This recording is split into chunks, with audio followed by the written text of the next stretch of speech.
Well, good afternoon, and thank you again for joining for our, it was the billing webinar. We decided that we'd add the term practice management because we've got a lot of documents, a lot of information we want to be able to share, and we'll do that in some of the future ones.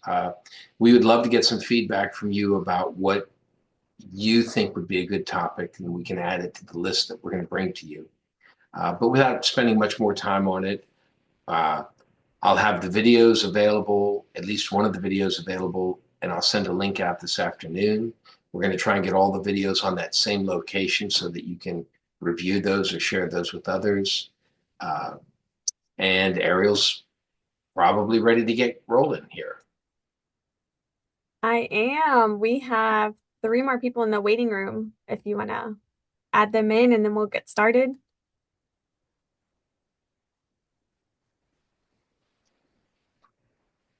All right. So today's topic I wanted to talk about is the HSRM request for services form. This is going to be required for your recall visits or any visits after your 90-day treatment for those veteran patients. Just a quick review, any office visits after your 90-day treatment, your 6-month recall and annual exams are billable to most carriers. Otherwise, this would be a self-pay item. Office visits shortly after your 90-day treatment is at your discretion if you want to charge. Patients may be traveling or making a good faith effort for the oral appliance and just need a little bit more time than those 90 days. So your office can make those discretions on how you think to handle that patient. If you want to include that in a little bit longer, that's just up to you. Keeping up with your recall visits, continue to bring those revenues to your practice, schedule those recalls to keep your patients on the books, offer a self-pay discount to those we are out of network with their carriers, such as Blue Cross and Aetna. And a quick reminder for the first billing seminar we had is claim requests and claims checklists need to be submitted no later than 7 days after the date of service. For our VA patients, let's get into this. Once you have your VA referral, then you must schedule that appointment in HSRM. This will give you an expiration date. Make sure you complete your treatment before the referral expires, delivering an appliance, doing an office visit, etc. If services are rendered after your expiration date, you will not be paid for those services. Treatment for the VA is the same as commercial policies. You have 90 days to get the patient treated from the date of delivery. Once the 90-day treatment is over, you must get a new referral for follow-up visits and recalls. Obtaining a new referral. When you are ready to submit a new referral to the VA, you need to fill out a request for services form, which will be on the next slide, I believe. This RFS, request for services, is located in the original referral packet you received from the VA.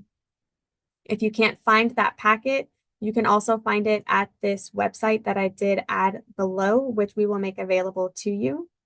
In Dr. Dunbar's practice, I do like to make a copy of the RFS form and set them aside.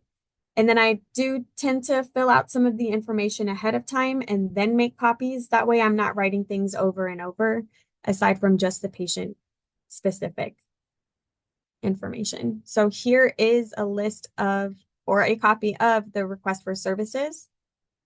Please do not be overwhelmed by this. They did move this from a 2-page form to now 3 pages, but some of this goes by really fast and you don't need to fill out the whole form. We will get into this and we will break every section down for you. That way you can see what you need to fill out for your patients. For section 1 and 2, you want to add today's date or the date that you fill this out. You want to add the veteran's name. I went ahead and did Dr. Dunbar's last name first and then his first name, which was opposite of how they asked. But you also want to add the VA clinic that this is going to and the location of that VA clinic, which is in line item 3 and 4. And then don't forget line item 2 is the patient's date of birth. For section 5 under section, or I'm sorry, line item 5 on section 2, you will add Texas Dental Sleep Services. You will add TDSS's NPI number. For number 7, you will put dental sleep medicine. And I do want to make a quick comment. You don't have to keep writing all of these down. We will make this available for you because this is a little bit much to write down in a quick seminar. So don't worry about that. We will get this information to you. On line item 8, you want to put the practice name and address. For this, if you choose to fill it out online, just note where I have the address here. It will cut off and it won't show everything. So I always just like to print it. That way I can fill it in myself.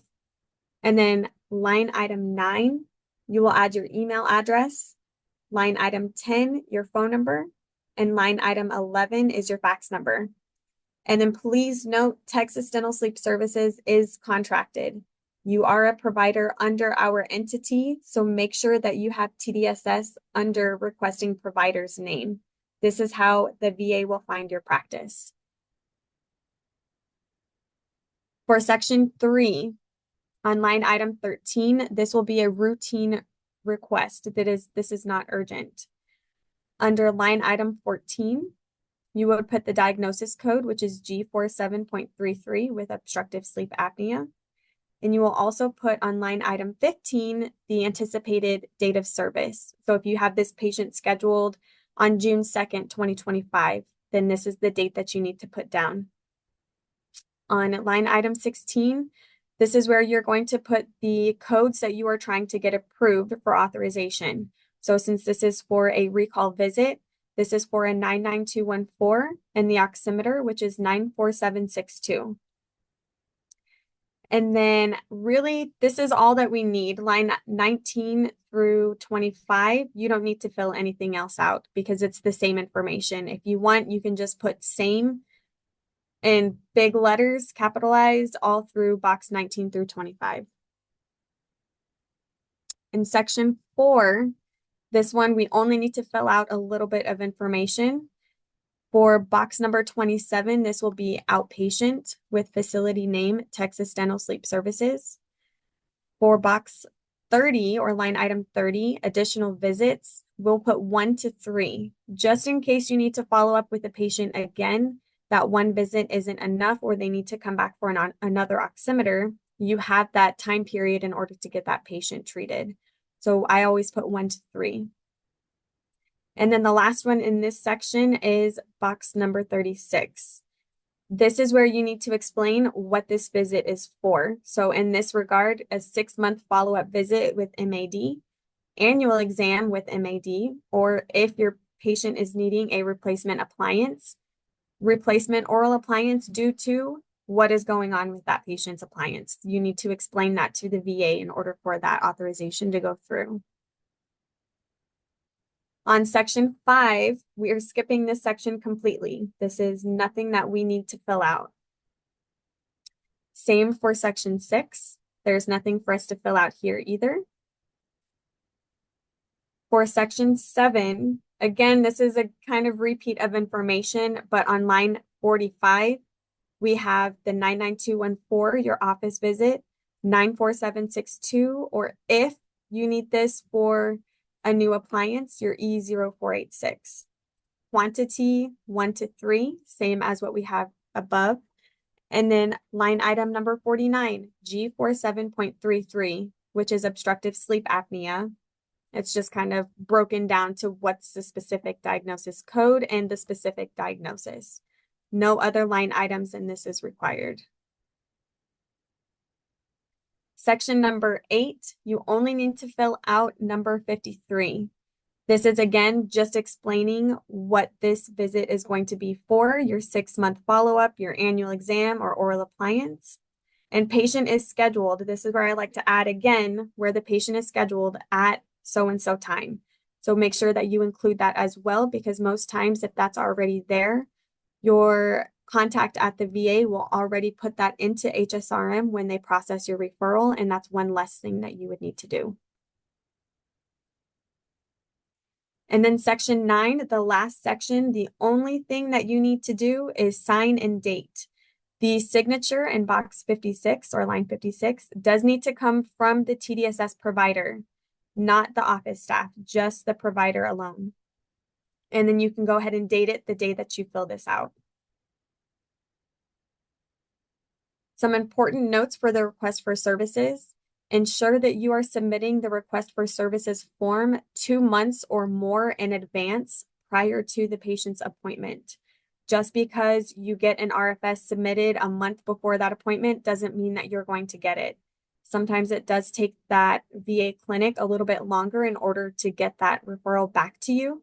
So it's always best to make sure to plan accordingly to make sure that you get that before you have to start rescheduling those appointments. Please complete the entire request for services form. If not, you could delay your patient getting treatment. If you do not receive a new referral in time for the patient's appointment, cancel the appointment and call the patient back when you receive it. If you need an update, you can call your VA contact to get an update on that request for services. A new referral for approved services is payment for those performed services. So you definitely want to make sure that you get that referral before you start treating the patient. Now, steps on where to submit the request for services. You want to log into HSRM. Once you're signed in, you want to find your patient's referral. Click on that desired referral. And on the right-hand side, you will see add/view documents. Click on that and you will want to click new. From there, you'll have description field type. You can type in RFS. Under the document type, with a magnifying glass, you'll see that you can also click request for services. This just kind of tells the VA what kind of document this is. And you want to upload that RFS document into that section that you're adding and click update. That way they have it. I'm not sure how you have communications with your VA clinic, but I would send an email if you can, just say, hey, I uploaded this RFS for this referral number, and then they'll go ahead and start working on that to get that to their VA provider. Topic for next week. This is kind of subject to change. We're still discussing how we want to handle, but right now we are wanting to discuss how to read your verification of benefits, what to charge the patient, your verification of benefits estimated amount, any rush fees for the lab, repairs or parts replacements. We're going to go over that as well. And if we have time, review documentation for pre-authorization requirements. But this could be subject to change. We'll let you know if this does change from what we are planning. And if you have any questions, just let us know. Eric, do you have anything to say? No, I'm just putting a note in the chat. So if there aren't any, if you don't have any other questions, we'll get ready for next week's. And yes, don't freak out. It's a long form, it looks like, but it's really not. It really goes by super fast now. How do I get HSRM credentials? let me pass that on to Anissa for that process for you, Dr. Landry, to make sure that you've got that or that we can provide you with the information you need. So thank you for asking that question. But I'll pass that on to Anissa, who handles that part. Any other questions for today? We're trying to keep these topics short and sweet just because we know you guys have a lot to do. Well, good job, Ariel. Thank you. Thank you. All right. I hope to see everyone next week. Okay. All right. Bye-bye. Okay. Bye-bye.